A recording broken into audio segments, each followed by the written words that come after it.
On parle souvent de technique au violon, ou quel que soit l'instrument que vous jouez, et souvent on néglige l'aspect beaucoup plus global. Et dans cette vidéo, j'aimerais dépasser le côté technique pour aller dans une vision beaucoup plus complète. Avant, je pratiquais beaucoup et je progressais peu. J'ai pris conscience que ce qui me manquait, c'est d'avoir cette globalité, cette dualité.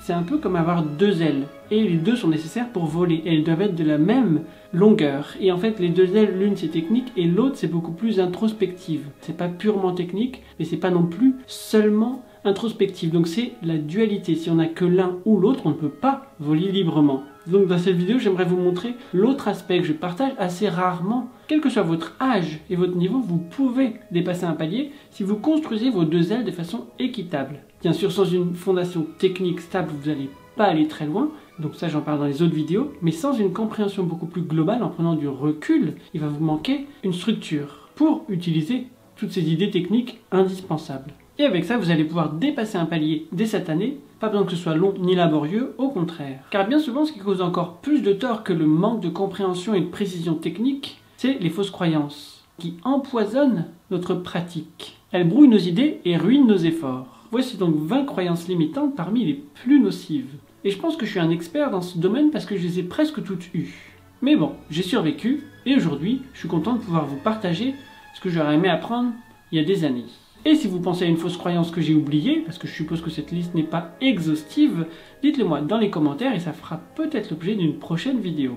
Et ensuite, nous verrons comment éradiquer ces fausses croyances au plus vite. Car plutôt que d'ajouter des idées nouvelles, il est souvent plus utile, quand ça ne fonctionne pas, de retirer le superflu. Et donc on est parti avec notre première croyance limitante, qui est « quand la technique va, tout va ».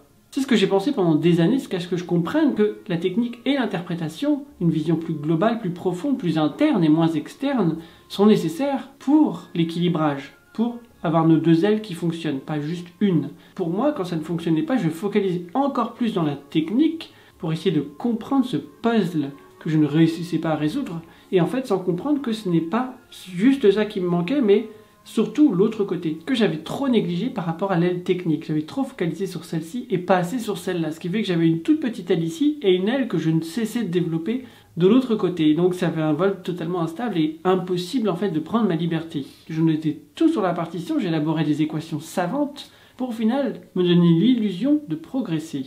J'ai d'ailleurs créé une checklist pour tout vérifier avant de jouer et je vous la mets dans le descriptif. Ce qui nous conduit à notre deuxième croyance limitante, qui est il faut pratiquer comme si on était face à un public, même quand on est seul. Je l'ai cru pendant des années, et finalement j'étais davantage tourné vers l'extérieur plutôt que vers l'intérieur. Premièrement, je focalisais trop sur la technique, et deuxièmement, je focalisais trop sur l'extérieur, de grosses erreurs. Tourner vers l'extérieur plutôt que vers l'intérieur va nous rendre moins sincères, moins authentiques, et nous détourner de notre propre vérité et de notre propre singularité. Parce qu'il est difficile de trouver notre équilibre interne lorsqu'on est tourné vers un besoin de performer, un besoin de prouver notre légitimité. Ce qui nous conduit à la troisième croyance limitante. Il faut beaucoup s'impliquer physiquement.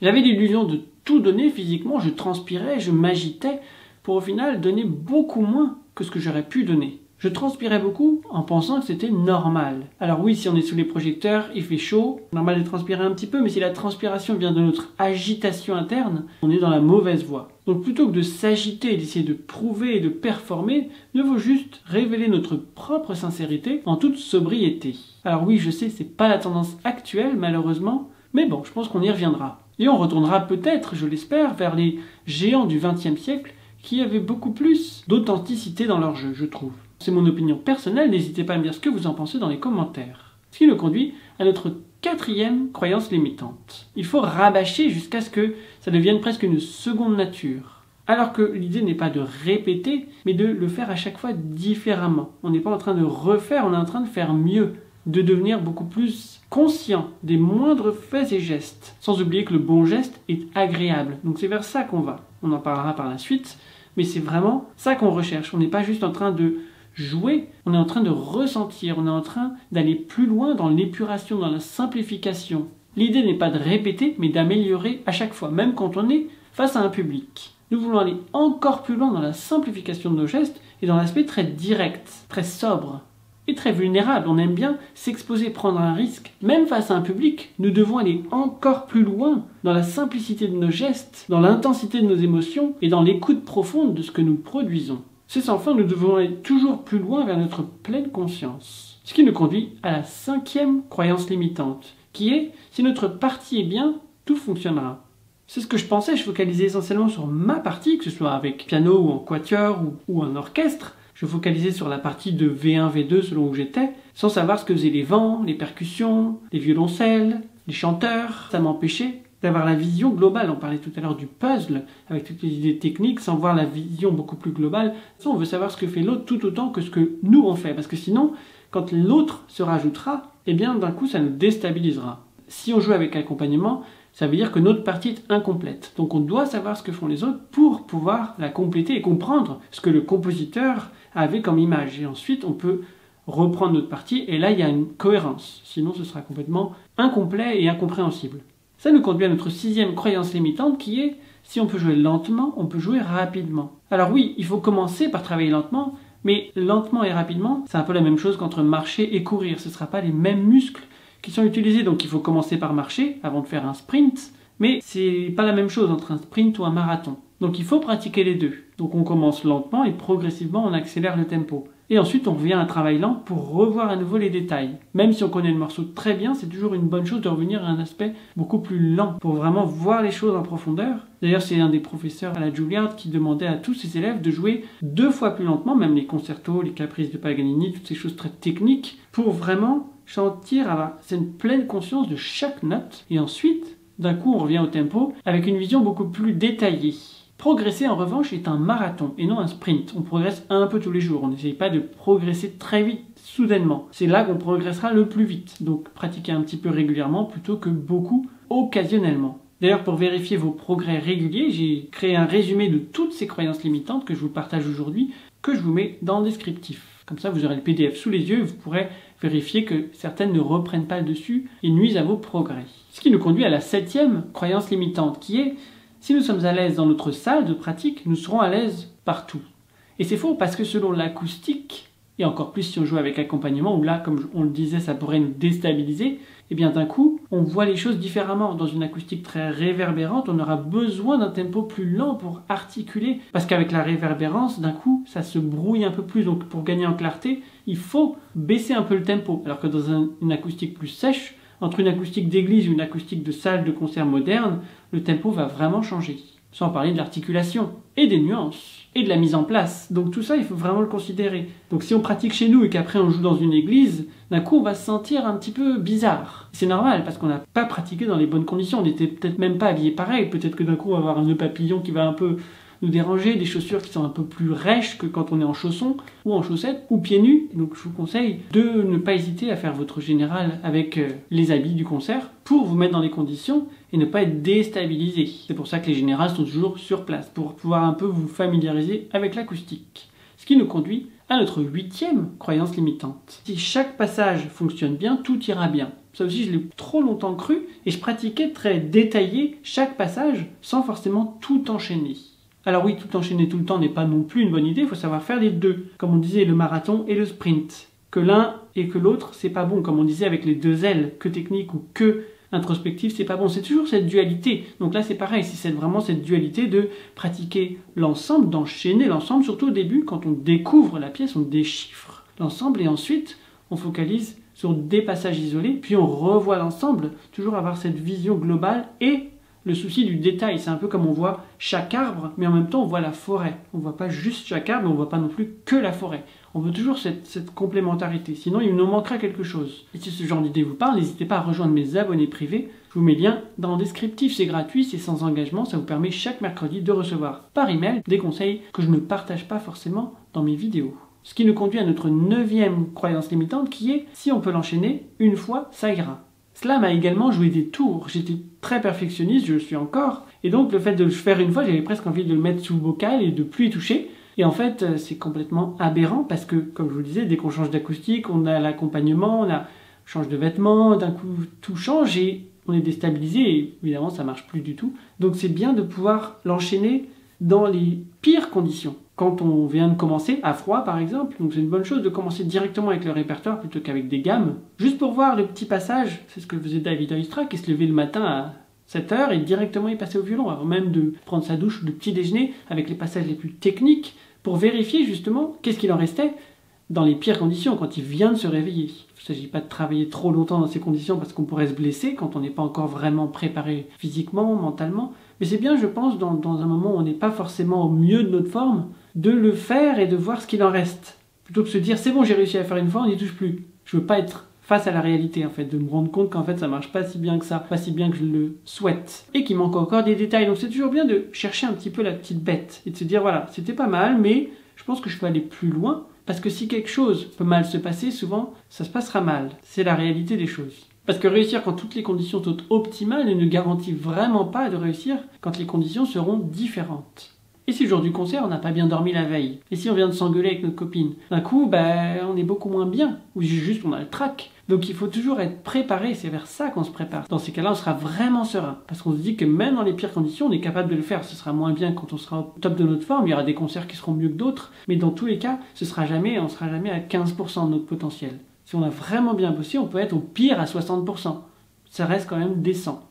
L'objectif donc n'est pas de réussir une fois, mais de réussir à trouver notre plaisir dans les passages même les plus complexes. Ce qui nous conduit à la 10e croyance limitante, qui est la confiance, soit on l'a, soit on l'a pas. Et c'est faux, parce que la confiance c'est quelque chose qui se pratique, comme tout le reste. Au début, normal, on n'est pas confiant parce que si on n'a pas forcément un niveau très avancé, on se sent pas très légitime, on sent qu'on n'est pas préparé, on aurait pu plus travailler, ça marche pas toujours, on a peur. Et finalement, on manque de confiance. On a presque peur d'être écouté, même par nos voisins. Et donc, ça se pratique. Et comment ça se pratique? Le fait de se confronter et de s'en sortir. Et là, on prend conscience que oui, on en est capable et donc on gagne en confiance. Et on va vers des objectifs un peu plus ambitieux.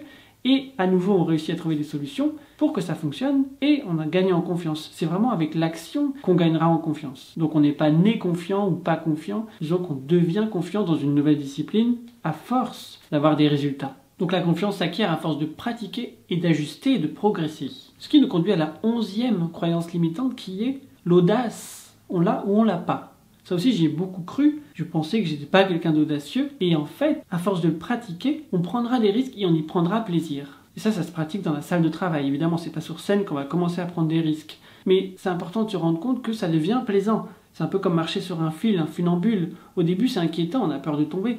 Mais après, à force de le faire, on prend confiance dans nos capacités. Disons que le plaisir compense la peur. Il y aura toujours un petit peu de peur, c'est normal, mais il y aura plus de plaisir que de peur, alors qu'au début, c'est l'inverse. Donc à force de pratiquer notre lâcher-prise, notre audace, finalement, le fait de faire des choses périlleuses, de ne pas rester en première position, mais d'essayer de démancher. Des choses qu'on n'aurait pas forcément osé, on va aller vers la facilité avec une corde à vide, alors qu'il aurait peut-être été plus judicieux de démancher, par exemple. Ou bien on va aller toujours au talon, on va pas oser jouer à la pointe, ou bien le contraire, on va rester à la pointe, on va pas oser utiliser tout l'archer. Donc ça, c'est des choses qu'on pratique, à force de se dire, voilà, c'est ma tendance, et je peux aller contre. Et si on échoue, on se rend compte que c'est pas la fin du monde et que finalement, le public apprécie d'autant plus un jeu audacieux où on a pris des risques qu'un jeu trop conservateur où on n'a rien osé faire. Donc vaut mieux un jeu osé où on trébuche par-ci par-là qu'un jeu complètement aseptisé et ennuyeux. Ce qui nous conduit à la 12e croyance limitante qui est un répertoire ambitieux va me faire progresser.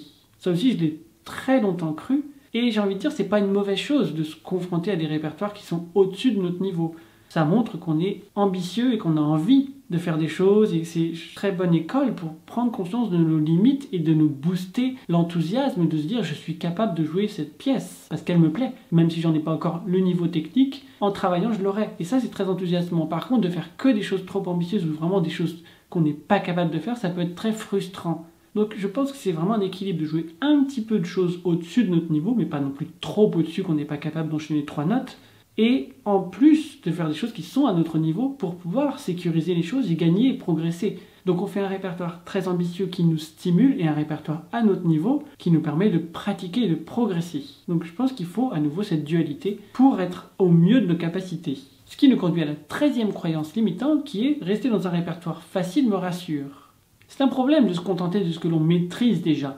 Finalement, on ne progressera pas beaucoup si on fait toujours ce qu'on sait déjà faire. Donc c'est bien de, comme on disait précédemment, de se frotter à quelque chose qui est un petit peu au-dessus de notre niveau pour se rendre compte de tout ce qui nous manque pour progresser. C'est là qu'on verra les choses. Si on est dans notre petit confort, dans notre petit chausson, on ne se rend pas trop compte de tout ce qui ne va pas. On se berce un peu d'illusions en se disant ça va à peu près. Oui, c'est normal parce que c'est un répertoire que vous pouvez jouer, mais si c'est quelque chose un petit peu au-dessus, là d'un coup vous allez être très mal à l'aise. Donc c'est bien de faire un petit peu de ça et de ne pas rester dans seulement ce que vous connaissez déjà. C'est ça qui va vous inciter. Et ensuite, quand vous reviendrez à ce que vous connaissez déjà, vous serez d'autant plus à l'aise. C'est bien de toucher à différents horizons, même si vous n'êtes pas à l'aise. Et c'est là que vous aurez, même si vous avez une spécialité, beaucoup plus de cordes à votre arc. Et surtout, ça va enrichir, parce que le fait de jouer que de la musique irlandaise, finalement, le fait d'avoir revu un petit peu du Bach, d'un coup, votre musique irlandaise va être extrêmement fluide.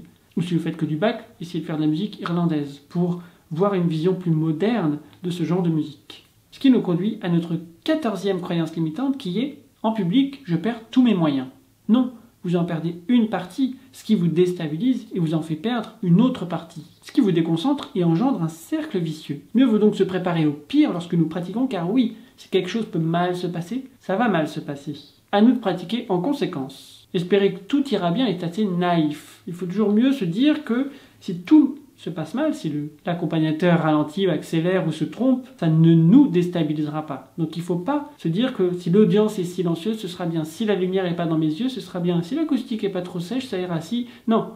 Si nous, on est vraiment préparés, même si tout se passe mal, parce que c'est très bien possible qu'une audience bruyante avec un enfant qui pleure, ou bien peu importe, ou bien des amis qui vous intimident parce que vous n'avez jamais joué devant eux, et bien malgré tout, vous serez au mieux de vos capacités parce que vous avez préparé pour le pire. Et le plus souvent, les conditions ne seront pas si mauvaises, ce qui vous rendra encore plus à l'aise.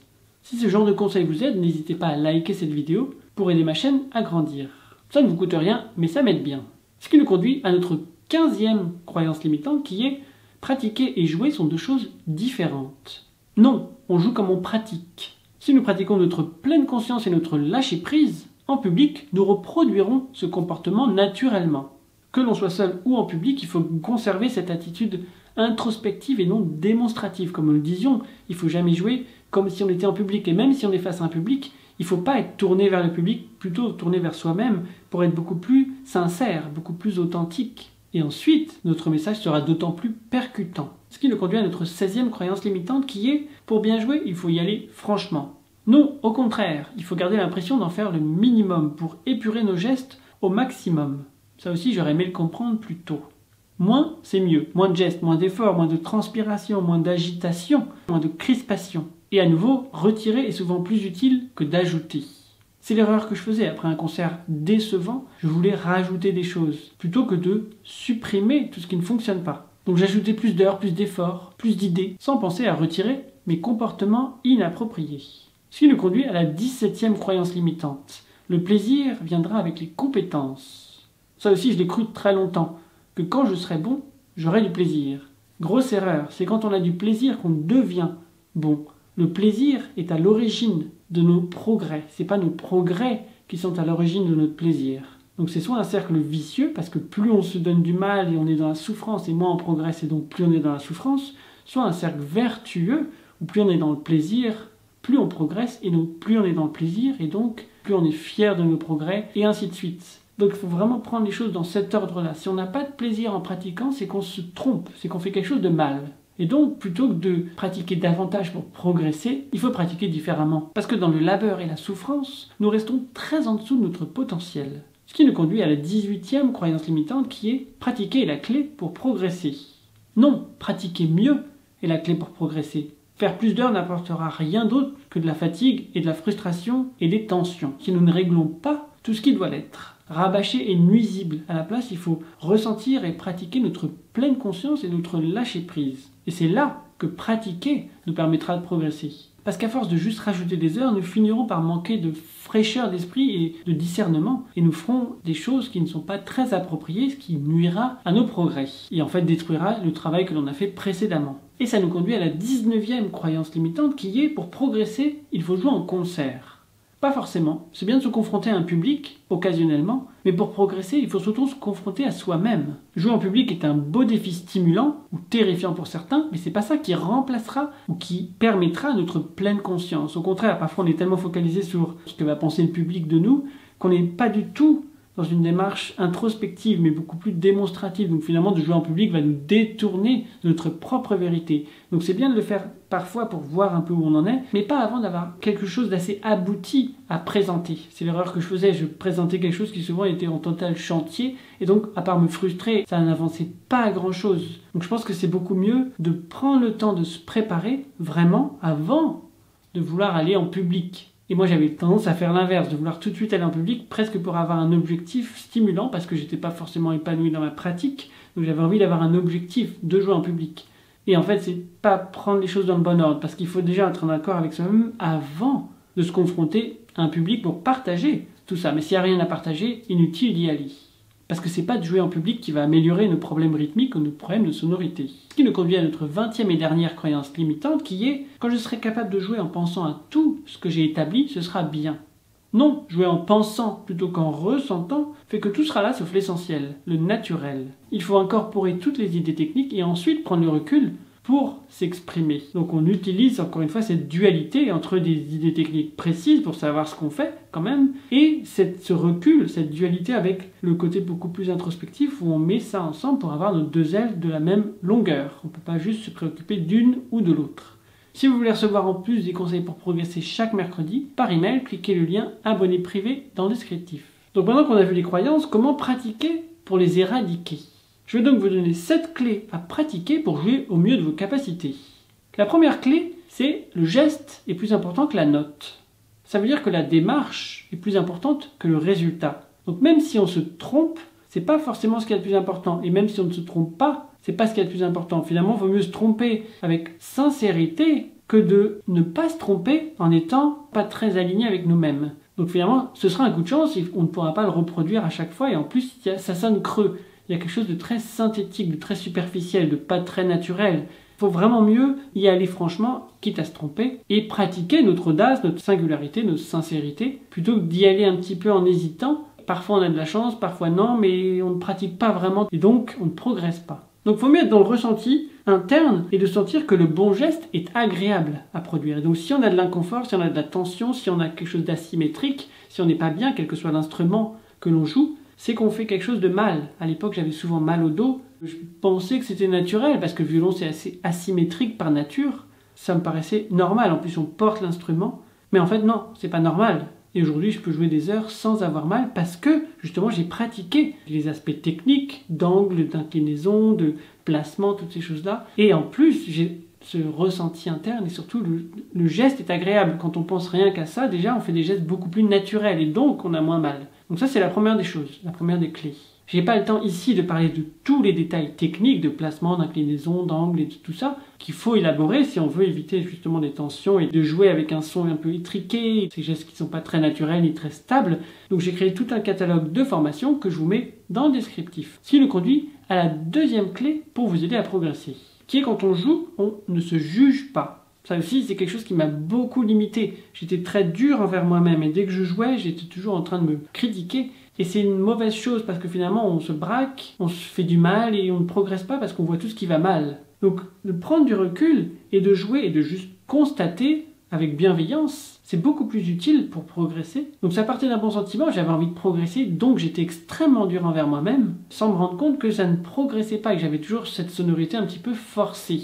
Et donc le fait de prendre du recul et de simplement trouver le confort et de simplement comprendre que le bon geste est agréable et d'écouter avec impartialité, etc., ça m'a permis justement de ne plus me critiquer. J'étais beaucoup plus dans l'action plutôt que dans l'autoflagellation. Et donc ce qui va vraiment permettre de progresser, c'est ce lâcher-prise, justement, qu'on ne peut pas avoir si on est trop dur envers soi-même. Ce lâcher-prise qui va permettre la détente et donc la mémoire musculaire et de refaire le chemin toujours en essayant d'avoir plus de plaisir, plus de confort et plus de simplicité et plus d'efficacité et tout ça, ça va permettre progressivement finalement d'aller toujours plus loin dans cette authenticité, cette sincérité, et sans même se rendre compte, on va progresser dans la mémorisation. Ça va tout se mettre en place sans même qu'on s'en rende compte, parce que si on voit le puzzle pièce par pièce, on va manquer de recul, et surtout on ne verra pas l'image, et ça paraîtra infini, parce qu'il y a tellement de choses. Alors que si on prend du recul et qu'on voit l'ensemble, là on se dira, ah oui, il manque cette pièce, celle-là elle n'est pas bien mise, celle-là elle va aller ici, celle-là elle va aller là.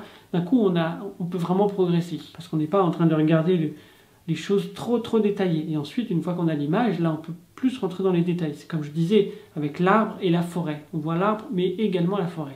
Ce qui nous conduit à la troisième clé pour vous aider à progresser. Jouer pour soi et non pour les autres. Ça peut paraître un peu égocentrique, mais c'est tellement essentiel. Encore une fois, c'est l'idée de ne pas être tourné vers l'extérieur, plutôt vers l'intérieur, pour être beaucoup plus sincère et pour pouvoir délivrer un message beaucoup plus authentique. Dans tous les cas, nous jouerons mieux de nos capacités lorsque nous sommes dans une démarche introspective plutôt qu'une démarche démonstrative. Chercher à performer ou à prouver notre légitimité n'aboutira qu'à de la superficialité et un manque d'authenticité. Chercher à performer nous empêchera d'être dans l'instant présent car nous cherchons la validation. Nous sommes tournés vers l'extérieur et non vers notre message. Rester dans l'instant présent, quoi qu'il se soit passé avant et quoi qu'il nous attende, est déterminant pour donner le meilleur de nous-mêmes. Ce qui nous conduit à la quatrième clé qui est de révéler notre propre vérité. Parce qu'on joue devant les autres comme on joue devant soi-même. Et pour cela, il faut 3 choses, comprendre, ressentir et écouter. Comprendre les mécanismes et comment les choses se font, c'est déterminant pour savoir ce que l'on fait. Ressentir en nous-mêmes, et pas juste comprendre, on ressent les choses, on ressent que le bon geste est agréable, et ensuite écouter le résultat, avec du recul, avec impartialité, avec bienveillance, mais écouter. Parce que sinon, s'il manque l'une de ces 3 facettes, la pyramide s'effondre. Si on ne comprend rien, même si on ressent et qu'on écoute, on ne sait pas trop ce qui se passe, donc ça ne marchera pas. Si on comprend mais qu'on ressent rien du tout, on va se faire mal. Et si on ressent et qu'on comprend mais qu'on n'écoute pas, on ne va pas se rendre compte que notre résultat est en décalage et on ne va pas ajuster, donc on ne va pas progresser. Donc il faut vraiment ces 3 facettes pour former le triangle, qui sera la base de tout progrès. Encore une fois, ma checklist que je vous mets dans le descriptif va beaucoup vous aider à justement tout vérifier avant de jouer pour faire en sorte que toute cette pyramide soit aussi stable que possible. Ça ne fera pas tout, mais déjà ce sera une bonne fondation. Ce qui nous conduit à la 5e clé qui va peut-être vous paraître superflue, mais qui est pourtant importante. Et c'est de sourire du fond du cœur, quelque chose de très interne, c'est pas visible, mais c'est cette ouverture, parce que sourire permet cette ouverture intérieure. Quand on est un peu fermé au niveau du visage, d'un coup, tout notre corps se ferme. Alors que quand on a un sourire, d'un coup ça illumine. Encore une fois, ça ne se voit pas forcément, surtout si on fait un enregistrement, personne ne le verra, mais ça s'entendra, comme si on parle avec le sourire. La voix est différente que si on parle en étant fermé. D'un coup, c'est une voix beaucoup plus dure, et c'est pareil pour le violon, parce que quand on sourit, d'un coup, on a cette ouverture, nos muscles se détendent, et tout s'ouvre. Donc la sonorité et notre dextérité et notre fluidité sera beaucoup affectée par notre simple sourire. Encore une fois, discret, il ne s'agit pas d'un sourire synthétique, mais quelque chose de très sincère, même si ça se passe mal. Et c'est surtout ça qui est difficile, de garder le sourire, même quand c'est un petit peu bancal. Et c'est ça qui va faire qu'on réussit à s'en sortir. Parce que si c'est un truc qui foire, et que d'un coup on fait la tronche, on fait des grimaces, genre on va encore se tirer vers le bas. Donc plutôt que de succomber à cette frustration, il faut au contraire se dire, voilà, j'ai tenté, j'ai échoué, c'est pas la fin du monde, j'ai appris, mais je garde le sourire. Encore une fois, léger, pas besoin d'avoir un sourire de clown, pour vraiment réussir à rester à flot et prendre du plaisir, quoi qu'il arrive, même si ça ne se passe pas comme on le souhaitait. Les gens savent quand c'est sincère, et même si on fait des petites choses, ça s'oublie vite. Ils n'auront par contre pas oublié notre sincérité, notre audace et notre désir de faire plaisir. Ça restera. Et j'espère que vous ressentez mon désir de faire plaisir dans cette vidéo. Ce qui nous conduit à la 6e clé pour progresser, qui est de maintenir notre équilibre dans le mouvement. Parce que oui, on a notre équilibre, quand on bouge, d'un coup, l'équilibre change, donc on a tendance à le perdre, il faut le regagner. Donc c'est beaucoup plus facile, moins difficile, disons, de trouver l'équilibre et de le maintenir, on ne bouge plus. Mais de trouver l'équilibre et ensuite de continuer à bouger, c'est là il faut sans cesse le redécouvrir. Et donc, si on a ce lâcher-prise, finalement on ne le perdra pas, ou si peu. Un petit rien réussira à le réajuster. C'est pour ça qu'on parlait d'introspection, parce que si on réussit à garder notre sérénité, notre apaisement, notre calme intérieur, notre détente, notre lâcher-prise, finalement notre alignement avec nous-mêmes, on réussira, même si on trébuche un petit peu, à regagner cet équilibre parce qu'on l'a pas complètement perdu. Alors si on est un peu suspendu sur des œufs, un rien nous fera trébucher. Et donc là, on prête le flanc à beaucoup de risques. Et donc, on n'est pas très serein. C'est une idée de trouver l'équilibre. Je parle souvent d'avoir les doigts qui sont perpendiculaires à l'archet pour pas aller plus d'un côté ou de l'autre, parce que si on va vers l'index, comme on le voit souvent, le coude va avoir tendance à se lever, et donc l'épaule. Donc d'avoir la main, on peut avoir la méthode russe, ça fait qu'on joue plus vers l'index, donc c'est pas une mauvaise chose, mais disons que pour moi je trouve que c'est plus simple pour l'alignement du bras d'avoir les doigts perpendiculaires. C'est une des façons de trouver l'équilibre dans tous les sens, sans le perdre. La main inclinée vers l'index, on sera plus à l'aise à la pointe qu'au talon. Donc c'est bien d'être à l'aise dans toutes les parties de l'archer. Donc c'est un élément, il y en a beaucoup d'autres, pour trouver notre équilibre dans le mouvement, pour ne pas le perdre. Et bien sûr, tout ça, ça va nous aider à garder notre respiration fluide. Parce que si on joue en apnée, d'un coup, on va avoir beaucoup de difficultés à être dans la détente, dans le lâcher prise et dans le côté infini. On ne veut pas un archer qui s'arrête. On veut un mouvement complètement circulaire et non pas rectiligne. Ce qui nous conduit à la 7e et dernière clé pour progresser, qui est la mémorisation. On ne peut pas être détaché si on a la tête dans la partition. Même si on joue avec partition, si on joue des sonates ou une symphonie, on ne va pas le faire par cœur. Déjà, on connaît bien la partition, parce que le plus souvent, si on a pratiqué de cette manière, on le connaît presque par cœur. On n'a pas la tête dans la partition pour chaque note comme si on déchiffrait. On a du recul. Se lâcher prise, même si on déchiffre, on n'a pas la tête dans la partition. Et des fois, on va se tromper de note, mais ce sera cohérent avec l'harmonie. Parce qu'on aura le recul, et après on y reviendra. Donc, que l'on joue avec ou sans partition, c'est toujours ce côté de mémoire musculaire.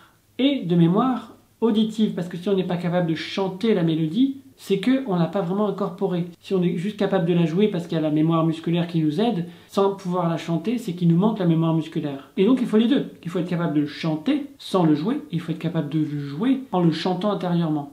Et donc cette double mémorisation, tactile et auditive, va nous permettre de mémoriser sans même nous en rendre compte. On n'est pas en train de se dire « il faut que je mémorise », on va mémoriser. À force de faire ce même chemin, dans le lâcher-prise, dans la détente, cette introspection, de toujours aller plus dans l'épuration, progressivement, toujours aller plus loin dans la pleine conscience des détails, c'est ça qui fait que, sans s'en rendre compte, au bout de quelques jours, quelques semaines, quelques mois, on aura la pièce quasiment mémorisée. Parce qu'on aura fait cette pratique dans la pleine conscience des détails. Et donc on ne sera pas surpris quand il se passe quelque chose. Ah oui, je me rappelais plus qu'il y avait un changement de corde. Si on ne se rappelle plus, c'est qu'on l'a pas pratiqué avec la pleine conscience. Donc il faut y revenir. Et il suffira ainsi de refaire la route plusieurs fois en pratiquant notre pleine conscience pour mémoriser presque naturellement, sans y penser. Et donc c'est cette clé qui va vous permettre une pratique plus épurée, plus simple, plus directe pour progresser. Et si ce n'est pas le cas, n'hésitez pas à porter plainte contre ma chaîne. Si cette vidéo vous a aidé, n'hésitez pas à la partager. N'hésitez pas à me dire également dans les commentaires les croyances limitantes qui vous ont le plus limité. Et si vous voulez aller plus loin, voici 3 outils qui vont vous aider à progresser. Et voici également une autre vidéo qui va vous aider. Merci d'avoir regardé cette vidéo jusqu'au bout et je vous retrouve très vite dans votre boîte mail.